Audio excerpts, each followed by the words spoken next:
Journal de bord, 1424, 5 mai. Nom de code 20 5 12 12 21 19.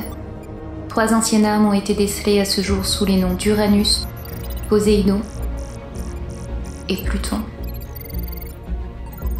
Mais nos données ont pu nous mener sur la piste de l'existence d'une quatrième arme antique, plus destructrice et mortelle que toutes les autres. Les recherches ont abouti sur la route du SAD, puis des Smiles, et ont permis de mettre en lumière la source réelle de cette puissance apocalyptique. Une intelligence artificielle capable de contrôler votre esprit et prendre le contrôle de tout être vivant.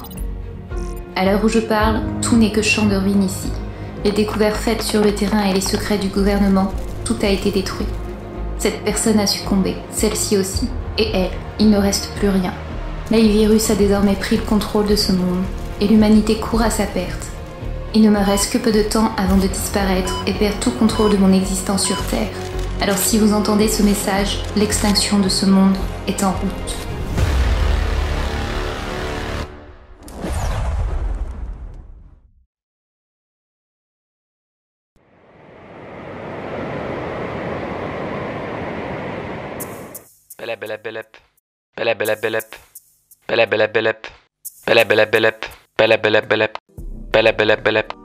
De terre. Pomme, c'est moi. Nina, ça fait si longtemps. Où étais-tu passée? Les choses se sont compliquées. Le Gorosei est étroitement lié à mes recherches. Il me faudra plus de temps, mais j'y suis presque. Le Gorosei? Ils ont vraiment... Oui, je pense que les grandes instances de ce monde ont réussi à créer ce que nous redoutions. S'ils parviennent à l'éveiller, alors ce sera la fin. Je veux que tu rentres immédiatement. C'est trop dangereux. Ta mission est terminée. Je ne peux pas, faites-moi confiance. Dans 2 jours, vous allez recevoir un rapport. Il contient toutes les preuves qu'il vous faudra. Très bien. D'ici là, tiens-toi tranquille et évite d'attirer l'attention. J'aime pas du tout la tournure que prend cette affaire. C'est noté. Transmission terminée.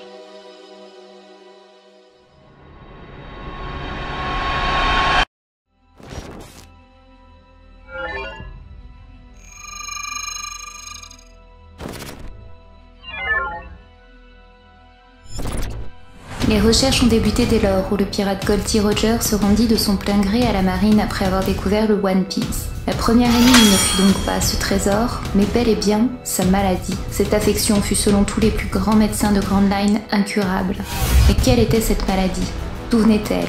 Et comment a-t-il pu être affecté? C'est ainsi que mes premières recherches m'ont mené à retracer toute l'histoire de la médecine de ce monde. Dans les temps anciens, on pratiquait la pesée du cœur à Alabasta, une technique dont les créateurs ont laissé la trace sur les murs du tombeau royal. À South Blue, on pratiquait l'étalage de goudron sur les dents, ou encore la technique de la trépanation, qui consiste à percer la boîte crânienne pour procéder à l'ablation de tumeurs cérébrales.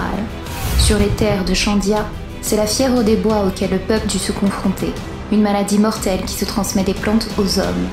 Au nord, une maladie nommée le saturnisme ravagea les habitants de Flévence et fut causée par une surexploitation au plomb. Le gouvernement refusa de divulguer la véritable nature de cette maladie, ce qui entraîna pour les patients une réduction de l'espérance de vie des générations futures jusqu'à son extinction. Nous avons recensé cependant bon nombre de cas infectieux sans pour autant retrouver l'origine des maladies. L'équipage des Rumbar pirates fut décimé des suites d'une épidémie.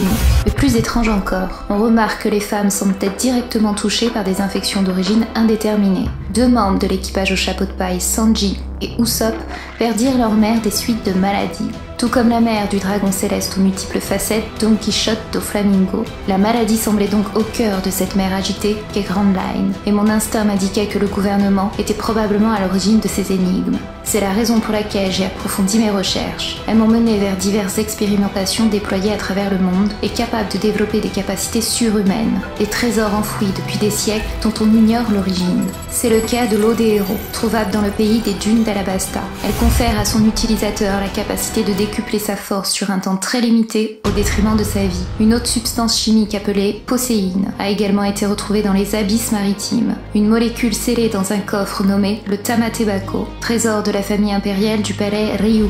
Elle donne à son consommateur une force herculéenne, mais dont la contrepartie crée une dépendance, et à forte dose accélère le processus de vieillissement du corps. Certains fruits du démon permettent également d'accroître vos forces aux dépens de l'espérance de vie. Il nous en a fait état d'une démonstration avec le Gear Second du très recherché Monkey D. Luffy.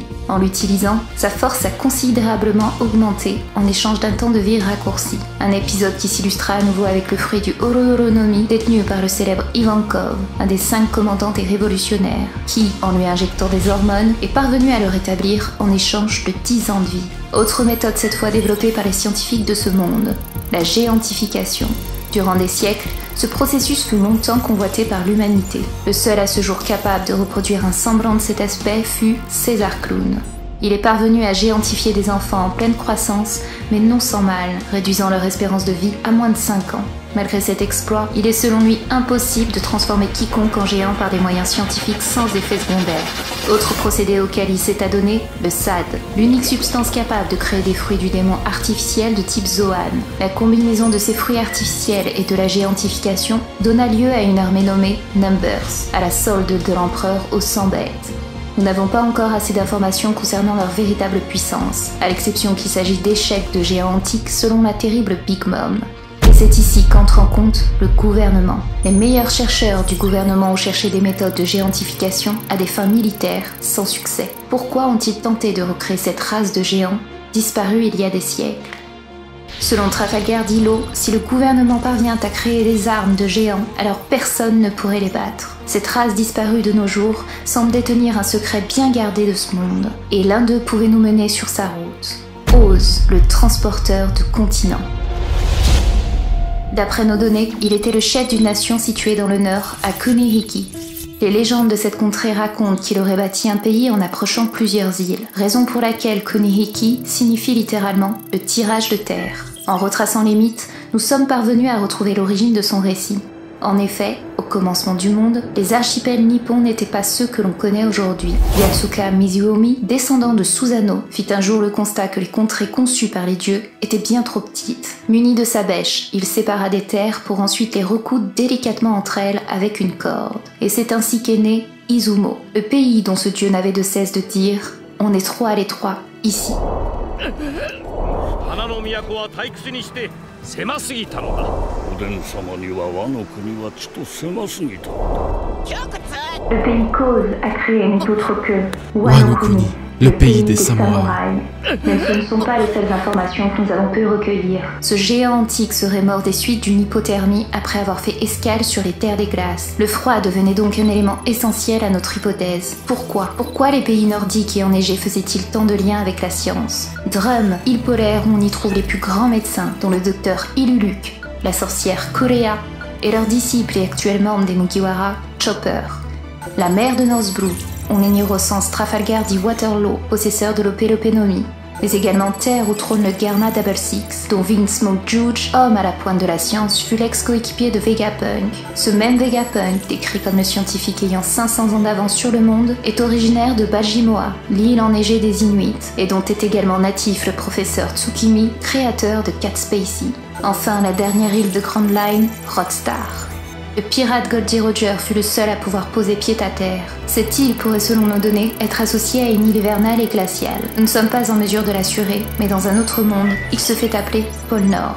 Les plus grands scientifiques de ce monde se rassemblent autour de cette terre. Il est donc possible que Rodstar soit cette île et renferme des données scientifiques de la plus haute importance. Mais pourquoi la science fut-elle si enclin aux pays nordiques et froids? Nous avons mené une étude pour comprendre l'importance de cette corrélation. En effet, il est dit que les habitants des régions enneigées ne dorment jamais. C'est ce que l'on nomme l'agrypnie totale. Actuellement, seul Marshall D. Teach fut recensé comme ayant ce syndrome. La capacité de ne plus jamais dormir vous octroie la notion de vivre pour deux, et ainsi faire gagner à l'humanité un tiers de son temps de vie sur Terre. Si ce phénomène se propage à l'échelle planétaire, alors bien plus que défier les lois de la nature, il ôterait à l'humanité toute capacité de rêver, la source de vie de chaque être. À ce jour, seule une terre est connue comme l'île qui ne dort jamais, Enies Lobby, l'île judiciaire. Une nouvelle fois, elle est gardée par le gouvernement, et c'est ce qui nous a mené au point culminant de toute cette intrigue. De toutes les îles recensées sur nos cartes, celle qui fut la grande surprise de nos découvertes, la Terre Sainte elle-même des dragons célestes, Marie-Joise. C'est dans ces sous-sols qu'on y retrouve une chambre froide renfermant le trésor le plus convoité. Nos caméras embarquées ont pu entrevoir un chapeau de paille gigantesque et gelé, semblable à celui appartenant à Monkey D. Luffy et son prédécesseur Goldie Roger.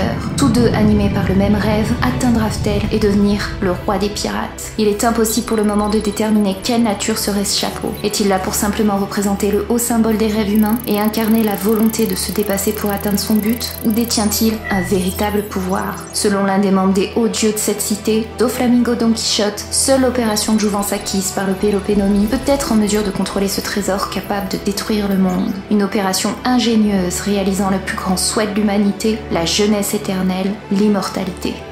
Je venais alors de comprendre l'impensable, que ce soit les pilules du Tamatebako, l'eau des héros, la géantification, seule la perte de l'espérance de vie freinait leur utilisation. Désormais, si quelqu'un venait à bénéficier de l'opération de jouvence, il serait en mesure d'obtenir n'importe quelle puissance sans en contrepartie vieillir ou même mourir. Mais il était impossible de déterminer avec certitude la nature réelle de ce trésor. Nous avons alors envisagé deux hypothèses. La première, la prise de contrôle de l'arbre de la création, celle à l'origine de tous les fruits du démon. À ce jour, il est impossible pour un simple mortel de manger deux fruits du démon simultanément. Pourtant, un homme a réussi cet exploit. Le même homme qui détient la particularité de n'avoir jamais dormi. Marshall D. Teach. Si ce trésor possède ce pouvoir, alors il pourrait être en mesure de contrôler toutes les personnes ayant mangé un fruit, créant ainsi une armée démoniaque. Pire encore, il pourrait alors absorber n'importe quel fruit existant en ce monde et ainsi détenir le pouvoir absolu. La seconde possibilité, l'A-virus.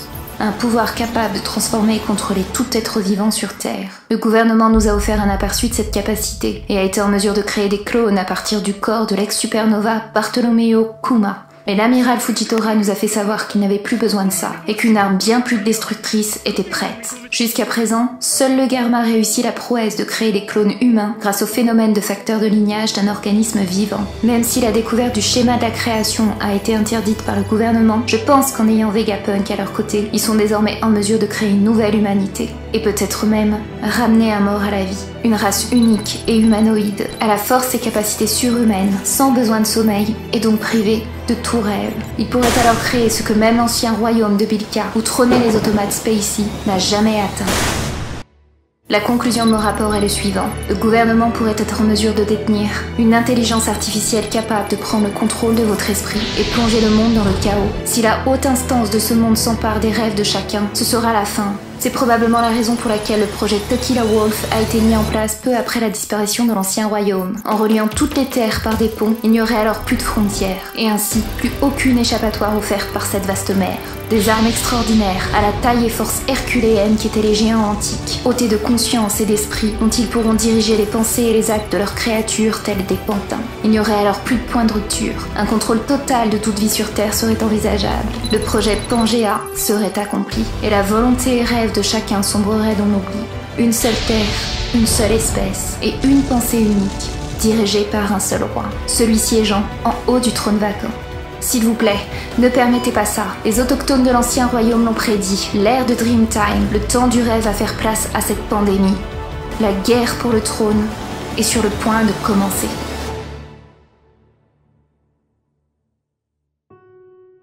Ici Nina.